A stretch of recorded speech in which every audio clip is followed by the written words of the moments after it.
So electromagnetism is a new chapter for us, right? We basically did electric fields and all that yesterday. This is like kind of connected, same unit, um, but now a little bit different. Now we're actually really looking at magnetism, if you will. So we'll look at how they're related later, but as a review, magnetic field lines always go from north to south. That is, they always point in the direction the north end of a permanent magnet, which you might find on a iron filing or little tiny bar magnet or something, would point. Thus, for any point in space around a magnet, right, it's as if there is a magnet at that location with the North Pole pointing in that direction. And yeah, and I think I had a little note here to consider the similarity between magnetic field lines and electric field lines, right? They're very similar. And yeah, so if you looked at something like this, I kind of liked this picture here for this bar magnet because you can sort of see the direction of the field lines, and if you look at the direction the field lines are going, you can see how it's like, you could basically replace that field line with a little bar magnet, or you could say, oh yeah, if I had a little bar magnet like that, and suppose this big one here is fixed in space, right, where it's heavy enough, it's not going anywhere, and you've got a really, really light, tiny little, bar magnet that can move or whatever, then you would expect it to sort of follow the path of these field lines here, right? You'd expect it to sort of go like that.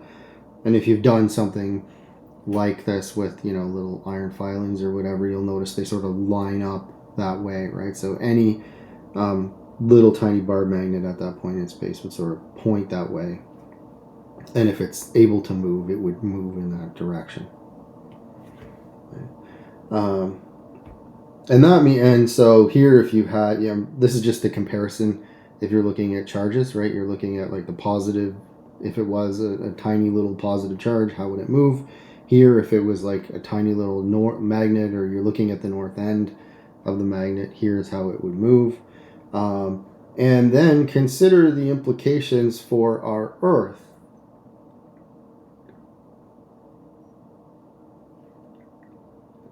What does that mean? Well, you can kind of see it right on the picture, right? It means Earth's north pole is actually a magnetic south pole, right? Which I always find that one of those interesting, weird things because it's north, but at the same time, it means if you take a compass, right, and it points north, well, it's pointing in the right. Magnetic field lines always go from north to south. So if it's pointing in a north direction, that means it's actually Earth's north pole is a magnetic south pole. So I find that interesting when you think about what that actually means.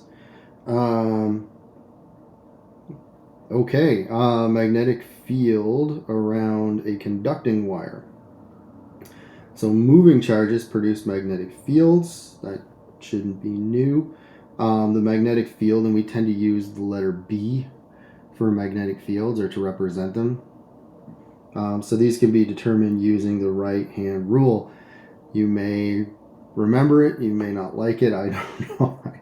I know, especially in grade 11, but even at like grade 12, it's always fun to see tests or whatever in person and people, trying to use their hands and everything. So, and there's multiple rules. We'll try to go over them all, just sort of do some practice. I think I even put up some practice quizzes from grade 11 on our course plan. You can go through and really just test remember how much you remember these.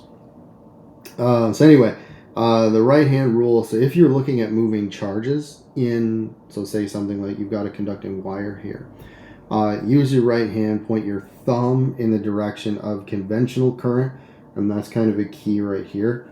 So remember, conventional current means we're considering that it's positive charges that are moving.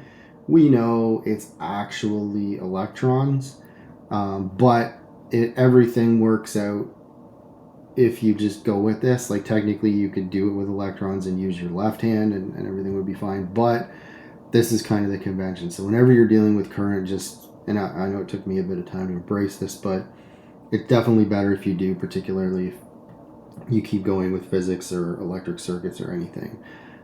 Just imagine it's a positive little charge moving in the wire. So we've got a bunch of little positive charges there going through this wire, right? And they're moving.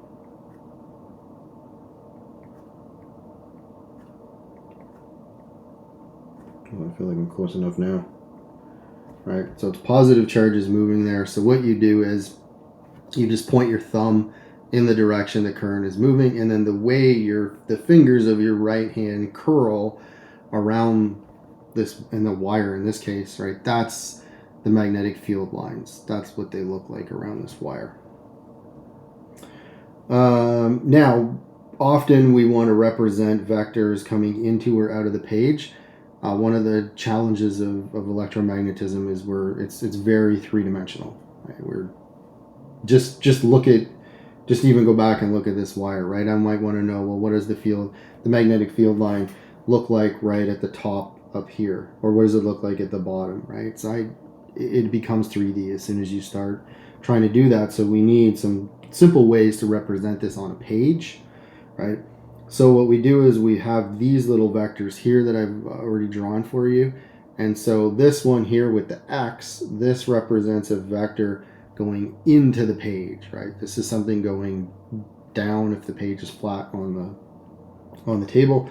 And this little dot on the other side represents a vector coming out of the page, right? So if you see those or you need to indicate them yourself, that's what you use.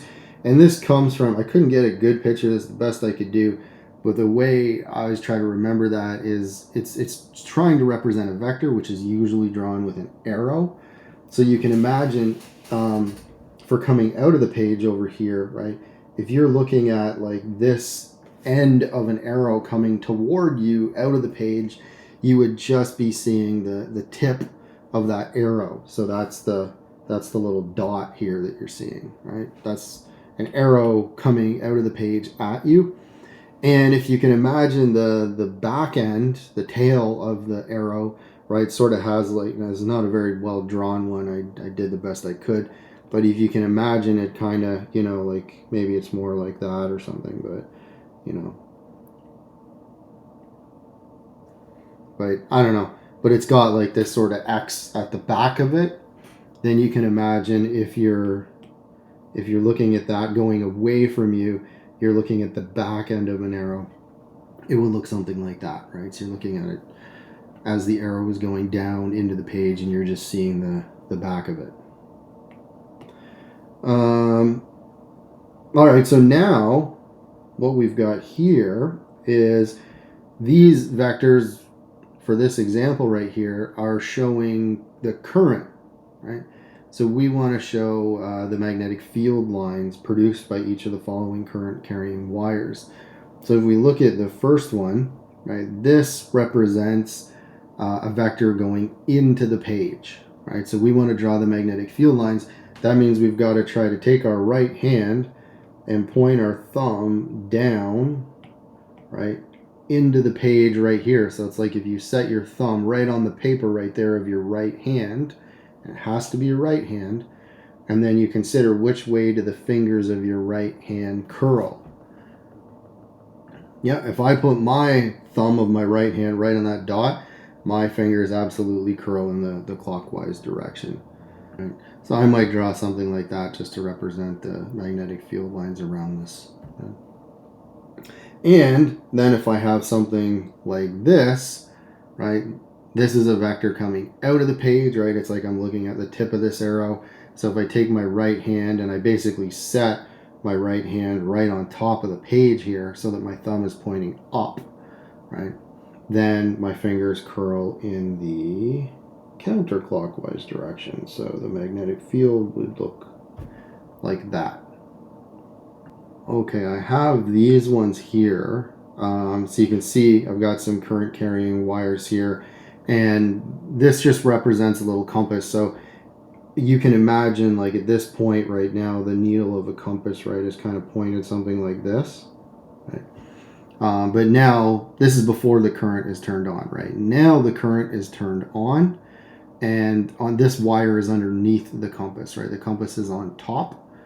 And then the second one, you've got the same situation basically, it's just the current is going in the opposite direction, right? You've got a compass sitting on top once the current is turned on. And then you've got number 2, you've got a couple more wires. So the blue lines represent the direction of current in the wires, and the little gold things represent the wires. So give these a try. Like, this definitely seems like something, you don't just want to watch me do it, you want to try it yourself. So give these a try here. All right, so for me, if I look at this first one, right, I point my right thumb for the first one here. It's all really matters. All right, I point my right thumb up, and my hands kind of, my thumb's got to go like this or whatever. And if it's my right hand, then I can't really draw it here. But then my fingers on top of it are pointing to the right. Oh, that's terrible, but. So I would get a compass needle that points something like this, right? On top.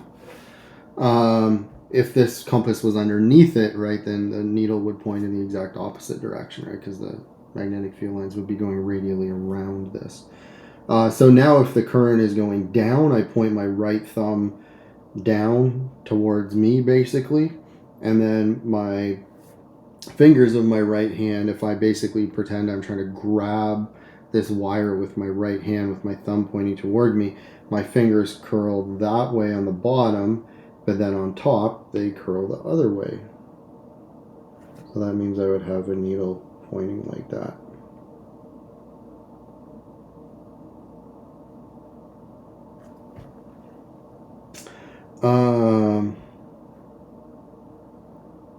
Okay, now for this one here, again, these blue lines represent the way the current is. So if I point my right hand to the right for this first one, my thumb of my right hand, then on the top, right, the fingers of my right hand are coming towards me, right? So that means I'll just draw a few of these.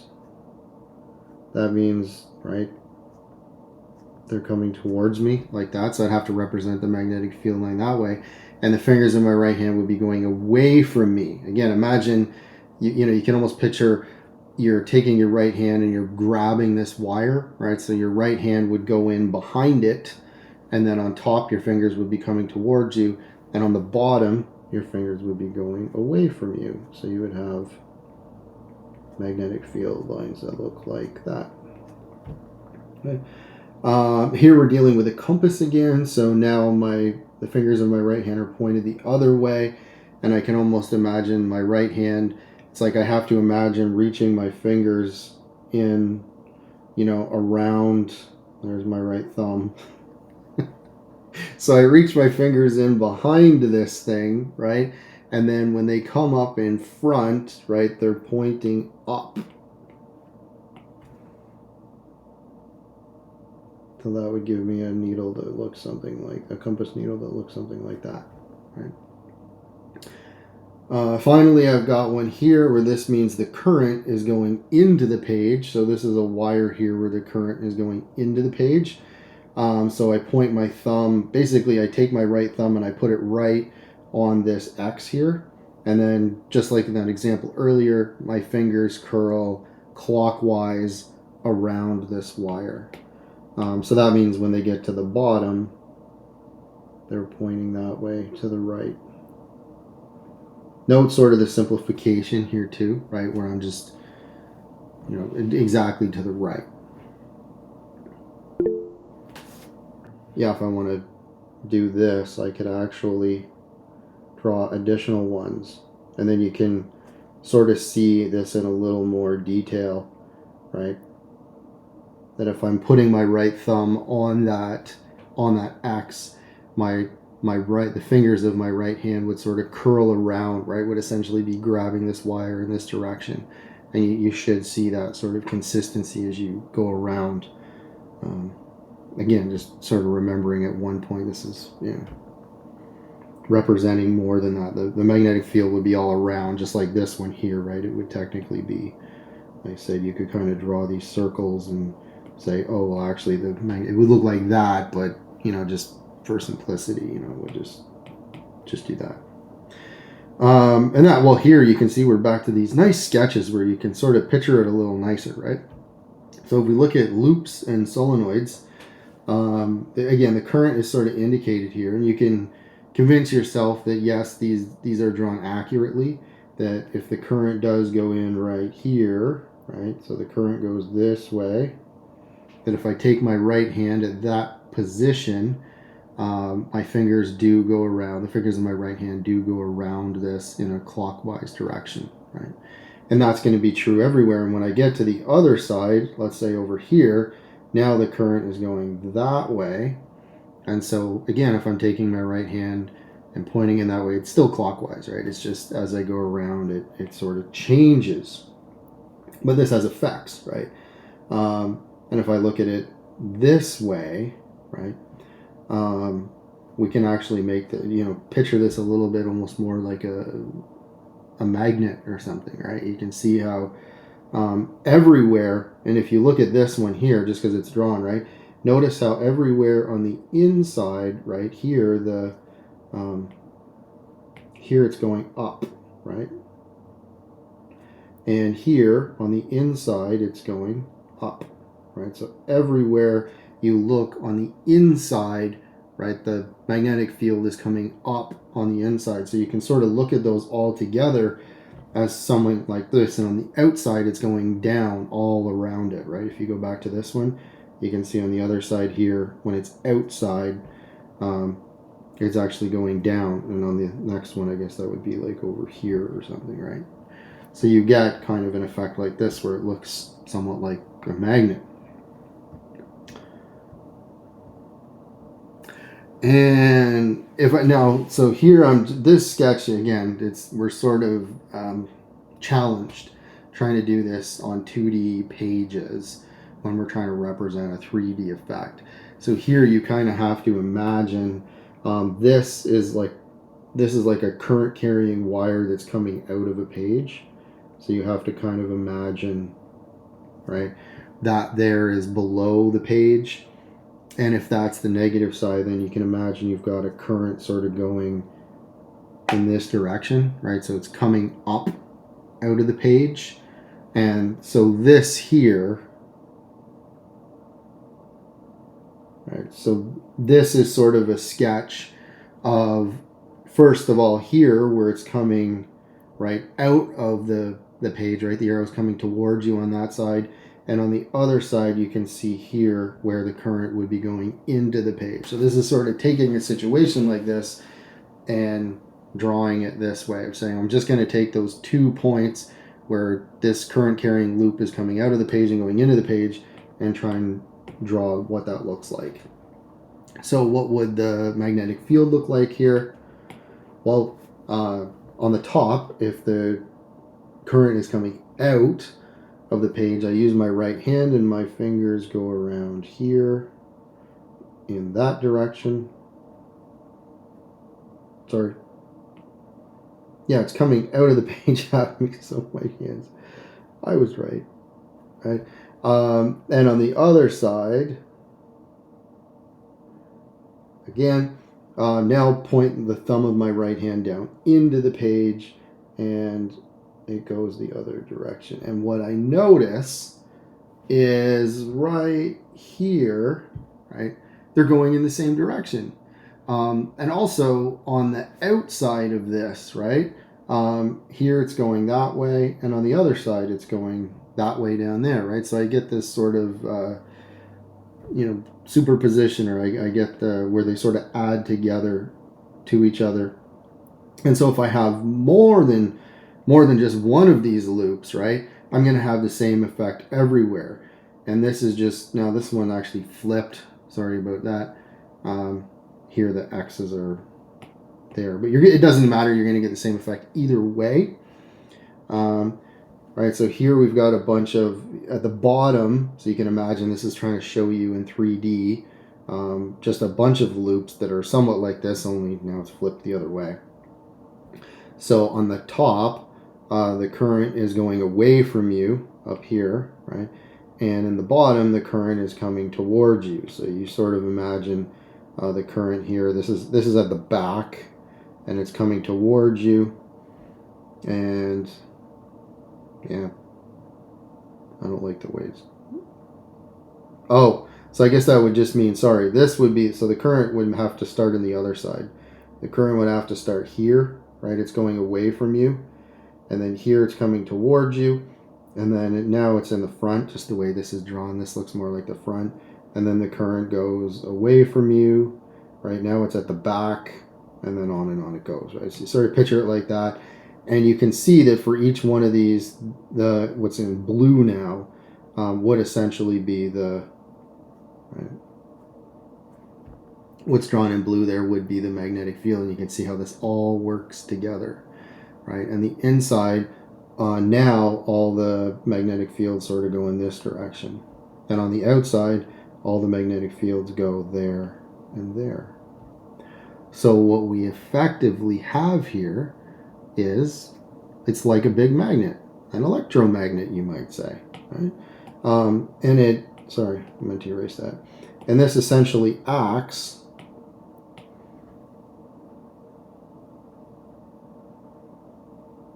just like a magnet, where this would be the north end and this would be the south end, because remember, the magnetic field lines always go from north to south. So the fact that they're going around this way to that end, and then they would essentially go through here, you know, you can draw it that way and say this essentially acts as a magnet. And yeah, so there's a note about that. And we have it right now. You could always figure this out this way, right? You could always just look at where is the current going into the page, where is it coming out, and sort of do what I just did and sort of reason why this side over here would have to be like the north end of a magnet. But there's a little bit of a shortcut, and it just means remembering another right-hand rule. It means we say, okay, if I just want a quick way to figure out, I've got a solenoid, which again, essentially we've made an electromagnet here, and I want to figure out which end is the north, right? Which end is acting like the north. Then what I do is I curl my fingers of my right hand, always the right hand rule. I curl my fingers around this thing in the direction of the current, right? So basically, if it's something like this, I have to imagine I'm trying to grab this thing with my right hand, and I'm using my right fingers to go in the direction of current, and then my thumb will point to the end that would be the magnetic north of this thing, right? So it's just a little bit of a shortcut if you want to figure these out. I guess that's all I got. I thought I had some examples with this one, but I guess you'll have to do the examples in the textbook.